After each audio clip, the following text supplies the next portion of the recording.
қолдарымда 35-тен қимыл қылып беремін, міне көрдіңіздер ме? Міне.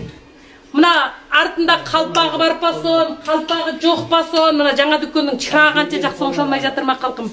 Міне, мыналар мынандай, мына дұрың материал екен біреусі.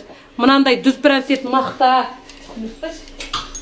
Қалпағы бар біріңғай, қалпағы жоғы біріңғай қалқым, міне көрдіңіздер ме? Қандай түрдегі реңін алам десеңіз зат бар, міне. Өніңге мына уи пасом, өніңге тағда неміне пасоны бар ән жерде әлгі. Неміне пасомы дейміз.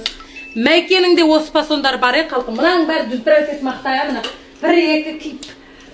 Ойбай, мына нашар екен, тастайыншы бүртігі чекет демейсіз. 10 жыл киіп сапасын өзгертамайсыз, қалып дүз бранцет мақта нәрселерін қойып. Міне пасондарын көрдіңіздер ме? Бір-бірінен әдемі. Мына мені гуанжу қылып алыңыздар, бұрын әйелдер киімін сатқам, осы ерлер киімін сатқалы аз уақыт болды. Бірақ мына малдың сапасы ерекше қалқам. Өңкөй мына юрыңфуларымның өзі әйдің бау, әлгі неменеді, және біреусінің аты. Хайланжижаның маркасын жақтырмадым ғой мен, әуел Хайланжижаны жақтырмай келдім мен.